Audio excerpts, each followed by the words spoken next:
Assalamualaikum warahmatullahi wabarakatuh. Bismillah, alhamdulillah, wassalatu wassalamu ala rasulillah, la haula wala quwata illa billah.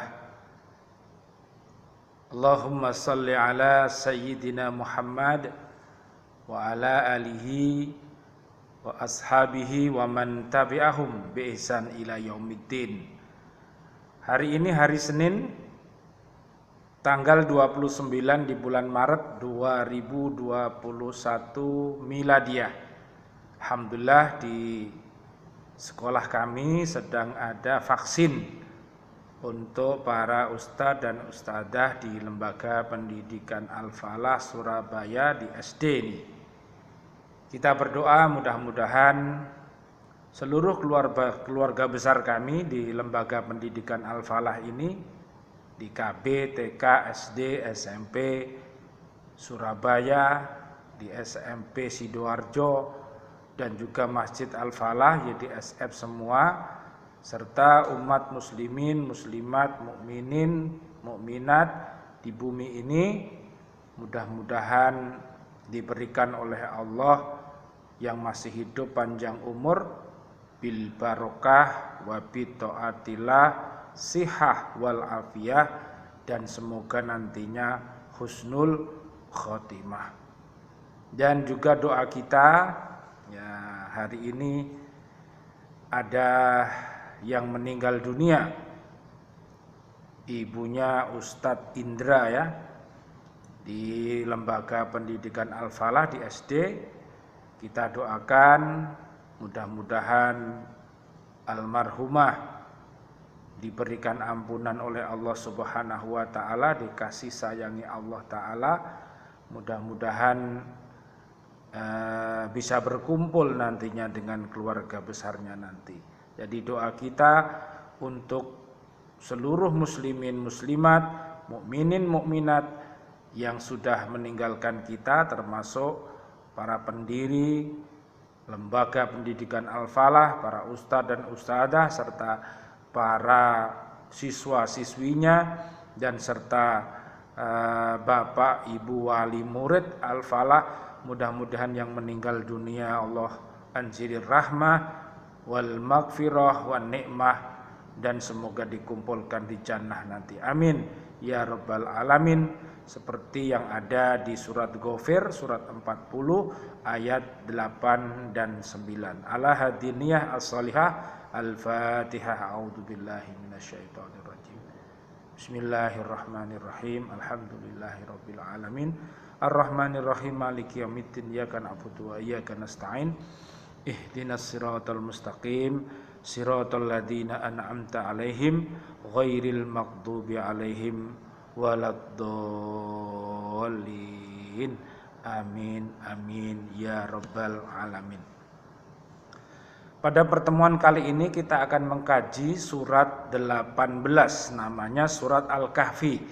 Surat Al-Kahfi itu jumlahnya ada 110 ayat. Jadi yang kita kaji hari ini adalah ayat yang ke-10. Nah, doa ini adalah doa agar kita diberikan oleh Allah Subhanahu wa taala ilmu, ya, ilmu dari Allah, atau namanya ilmu laduni. Jadi ilmu ya datangnya dari Allah, atau ilmu hikmah, ya, ada di surat kedua ayat 269. Nah, siapa yang diberikan adalah hamba-hamba Allah yang senantiasa beriman dan bertakwa. Ya, ibadahnya baik, kemudian dia selalu rajin, ya, membaca Al-Qur'an, rajin membaca hadis-hadis Nabi, ya, membacanya dengan delima, ya, dibacanya Quran sama hadis itu, difahaminya, kemudian diaplikasikan dalam kehidupan sehari-hari, kemudian didakwahkannya, dan yang terakhir karena banyak membaca diharapkan bisa hafal sehingga kita mudah untuk menyampaikan kepada umat ini. Baiklah, mari kita ikuti, mudah-mudahan menjadi ilmu yang bermanfaat. A'udzu billahi minasy syaithanir rajim.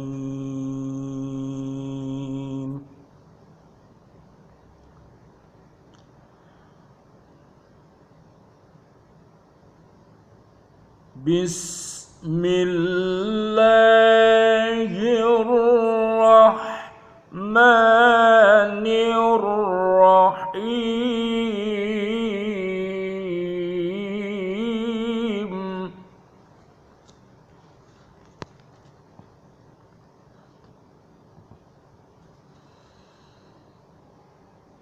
إذ أوى الفتية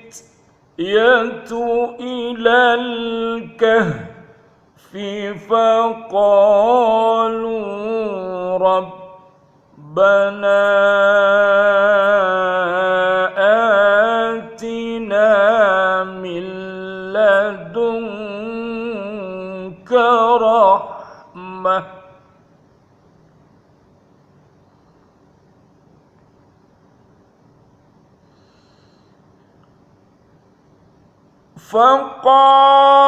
فقالوا ربنا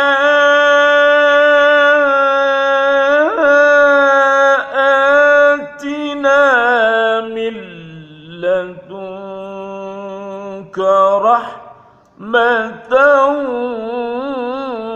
وهيئ لنا من أمرنا رشدا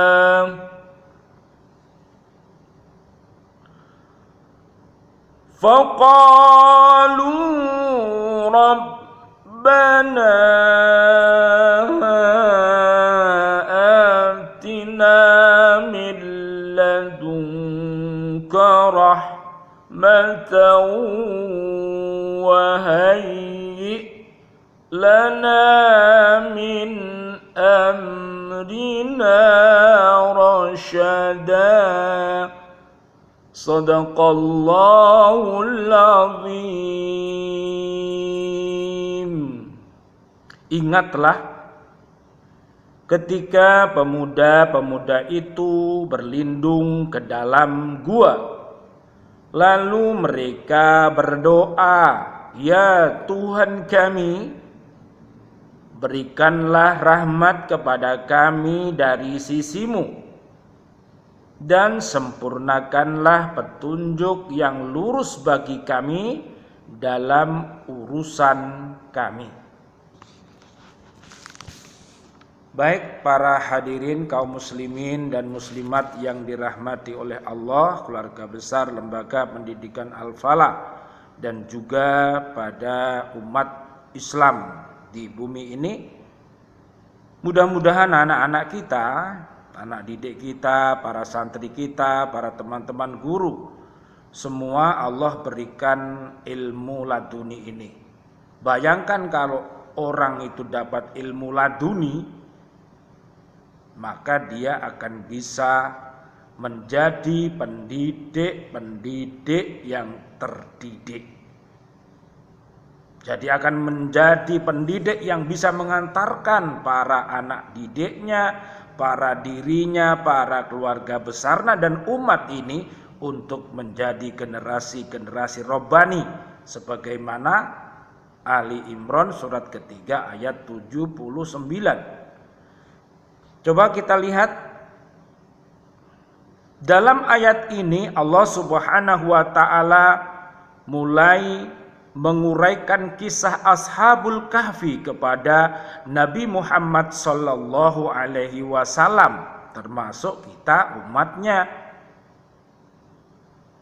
Allah Subhanahu wa taala mengingatkan kepada Rasulnya bahwa ketika zaman dahulu beberapa pemuda keturunan bangsawan di suatu negeri karena takut penganiayaan rajanya pergi mencari perlindungan ke dalam gua pada sebuah gunung. Jadi para pemuda-pemuda ini adalah pemuda-pemuda yang soleh, tapi para pemimpin-pemimpinnya ternyata bukan orang yang soleh, tapi orang yang salah. Mirip kan? Ada soleh, ada salah. Lah kalau seorang pemimpin itu salah apabila dia malah kejam, biasanya suka membunuh. Ya, daripada dibunuh, para pemuda ini langsung berinisiatif menyembunyikan diri di dalam gua. Di dalam gua inilah mereka membulatkan tekadnya, menghabiskan masa remajanya untuk mengabdi kepada Allah Ta'ala. Ya Allah, para pemuda-pemuda, yang namanya para pemuda itu biasanya Masya Allah, ya, disukai para pemudi-pemudi biasanya. Lah ini bagaimana? Dia menghabiskan masa mudanya untuk mendekatkan diri kepada Allah di dalam gua sampai mati. Ya Allah, berarti luar biasa ini pemuda-pemuda Ashabul Kahfi ini. Patut kita contoh mereka ini. Mereka berdoa kepada Allah, semoga dilimpahi rahmat dari sisinya. Mereka mengharapkan pengampunan, ketenteraman, dan rizki dari Allah sebagai anugerah yang besar atas diri mereka. Permohonannya yaitu pengampunan, ketenteraman, dan rizki yang mulia. Pengampunan bukan untuk dirinya sendiri, tapi untuk dirinya, untuk ayah ibunya, untuk keluarganya, bahkan untuk para sahabat-sahabatnya, muslimin muslimat, mukminin mukminat, dimintakan pengampunan, dimintakan ketenteraman, dan dimintakan rizki yang mulia dan makom yang mahmuda, yaitu makom yang luhur. Luar biasa pemuda ini. Selain itu mereka juga memohon agar Allah Subhanahu wa Ta'ala memudahkan bagi mereka jalan yang benar untuk menghindari godaan dan kezaliman orang-orang kafir dan memperoleh ketabahan dalam mentaati Allah Subhanahu wa Ta'ala. Itu yang paling penting. Jadi hidayah itu yang paling penting, jalan yang benar itu penting. Karena banyak jalan yang tidak benar, yang sehingga biasanya mempengaruhi, membelokkan jalan yang benar, akhirnya jadi remeng-remeng, koyoke bener tapi tidak bener. Nah, kita harus berhati-hati jalan orang-orang kafir, jalannya orang-orang munafik, jalannya orang-orang fasik, itu adalah jalan yang gelap gulita. Makanya kita harus hati-hati, kita harus punya sinar. Hati kita harus bersinar, pikiran kita harus bersinar. Dan sinarnya adalah kalamullah, Al-Quran yang kita baca, Al-Quran yang kita fahami, Al-Quran yang kita amalkan, bahkan Al-Quran yang kita hafal dan yang kita dakwahkan. Sehingga tercapai kebahagiaan di dunia dan kebahagiaan di akhirat. Loh, jadi penjaluknya itu, permohonannya itu agar dunia akhiratnya itu selamat dan terhindar dari api neraka. Itu yang paling penting. Ono manusia itu hanya bahagia salah satunya. Di dunia dia berbahagia, punya rumah yang banyak, punya mobil, ya, sugih kaya raya kaya Sa'labah. Pada zaman Nabi Muhammad SAW ada yang namanya Sa'labah.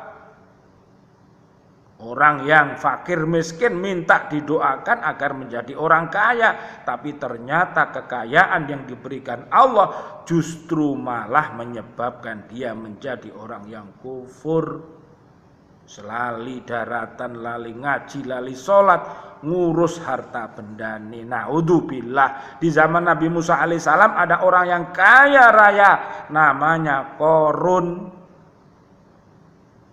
Korun biyen melarat, akhirnya njaluk donga ning Nabi Musa alaihissalam, tapi mari kaya raya tidak mau zakat, infak, sedekah fisabilillah. Ditakoki, Run, dari mana harta bendamu, Run? Korun berkata, sesungguhnya harta bendaku ini dari ilmuku. Aku kuliah biyen, aku sekolah biyen, aku kerja biyen. Lo lali daratan, naudzubillah, kayak Korun ini. Mudah-mudahan di bumi kita nggak ada orang seperti Korun. Mudah-mudahan tidak ada orang seperti Sa'labah. Ini orang yang bahagia tapi dunia tok. Lihat di surat Al-Baqarah ayat 200. Bahagiane nang dunya tok. Akhiratnya sengsara dan sengsara selama-lamanya, menjadi penduduk neraka abadi. Naudzubillah. Dan ada orang yang fakir miskin mungkin, atau pas-pasan nrimo ing pandum, NIP nrimo ing pandum, tapi dia beriman takwa, Allah berikan dia kaya hati. Ia berikan ilmu yang namanya ilmu laduni, ilmu hikmah itu, sehingga dia mampu untuk berderma ilmunya kepada dirinya, kepada keluarga besarnya, dan kepada umat ini. Makanya Rasulullah mengatakan luar biasa apabila ada orang kaya raya kemudian muslim dan dia rajin bersedekah. Dan Rasulullah juga memuji apabila ada orang yang muslimah yang dikaruniai ilmu oleh Allah, ilmu laduni, ilmu hikmah, ilmu manfaat, dengan ilmunya bisa menerangi dirinya, diajarkan kepada keluarga besarnya dan umat ini. Ini sangat dicintai oleh Allah dan Rasulnya, orang kaya harta dan orang kaya ilmu. Sungguh Allah telah menolong mereka ketika raja kafir itu berhasil menemukan jejak mereka pada pintu gua itu lalu masuk ke dalamnya, maka Allah Subhanahu wa taala menutup penglihatan mereka sehingga tidak dapat melihat para pemuda tersebut. Loh, motone gak ketok, ditutup karo Gusti Allah karena raja yang dolim, peteng, motone gak ketok. Suatu contoh Nabi Muhammad mau hijrah itu, orang kafir Quraisy juga begitu, dikantukno sama Allah, akhirnya turu kabeh. Akhirnya Rasulullah terus pindah ke Madinah. Rasulullah 13 tahun di Mekah, dicaci, dimaki, bahkan mau dibunuh.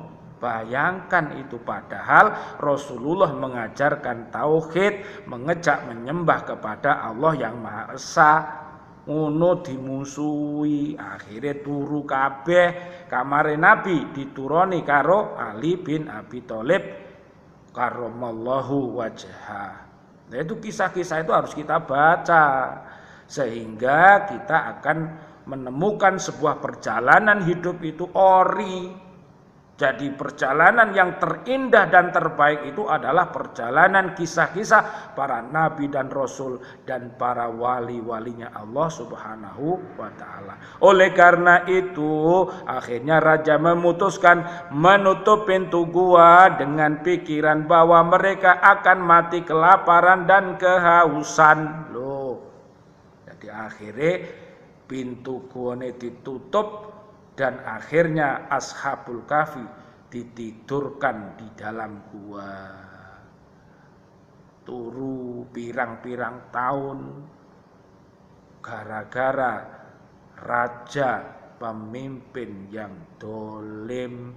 Mestinya kan harus malah seneng ada para pemuda yang berilmu, beriptek, ilmu pengetahuan dan teknologinya baik, iman dan takwanya, mesti ini malah dirangkul, kok malah ape dipateni.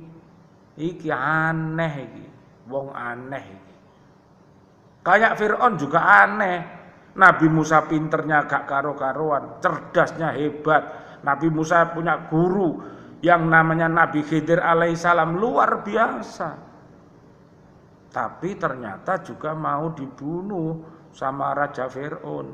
Makanya mudah-mudahan kita berdoa kepada Allah di bumi Indonesia ini dan bumi ini semuanya, para pemimpin-pemimpinnya semoga menjadi pemimpin yang adil, pemimpin yang beriman takwa dan beriptek yang kokoh, ilmu pengetahuannya kokoh, sehingga semakin kasih sayang.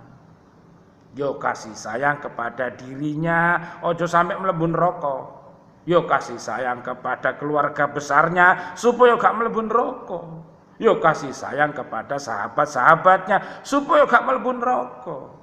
Bisa dilihat itu surat 66 At-Tahrim ayat 6 sampai ayat 8. Ya, jagalah dirimu, jagalah keluarga besarmu, jagalah umat ini dari siksaan api neraka. Rasulullah kasih sayang kepada kita.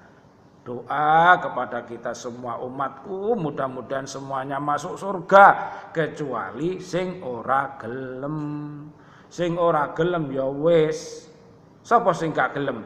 Al-Baqarah ayat 6 sampai 8. 6 sampai 7 maksud saya, 8 sampai 20. Orang yang hatinya mati dan orang yang hatinya sakit. Kita doakan orang yang hatinya mati mudah-mudahan hidup bisa berucap asyhadu alla ilaha illallah wa asyhadu anna muhammadar rasulullah. Orang yang hatinya sakit mudah-mudahan disembuhkan oleh Allah dengan cara bertaubatan nasuha. Nanti kalau sudah dia begitu jadi teman kita. Coba dilihat surat An-Nisa ayat 142 sampai 145. Orang-orang munafik itu ternyata dulinan tok, salate ya guyonan, uripe ya guyonan, kerjane ya guyonan. Dulinan tok salat yo malas, zikir yo titik, senengane gelut. Iku jenenge wong munafik. Lah wong munafik iku nek gelem tobat ya, An-Nisa ayat 146, 147 mereka akan menjadi teman setia kita. Makanya mudah-mudahan kita semua di Lembaga Pendidikan Al-Falah, ada YDSF, ada Masjid Al-Falah, semuanya ini lembaga-lembaga pendidikan yang ada di kanan kiri Al-Falah, semuanya ini adalah sahabat-sahabat setia. Ada Al-Hikmah, lembaga pendidikan Islam yang baik, ada Al-Falah Tropodo, ada Al-Falah Darussalam, ada Al-Falah Ketintang, ada Al-Muslim, ada Al yang lain, dan semua lembaga pendidikan di bumi ini mudah-mudahan menjadi lembaga pendidikan yang baik. Ayo kita bersaudara, karena dengan bersaudara kita menjadi kuat kayak muslimin, muslimat, mukminin, mukminat sak donya iki menjadi kuat. Wal afu minkum. Wassalamualaikum warahmatullahi wabarakatuh.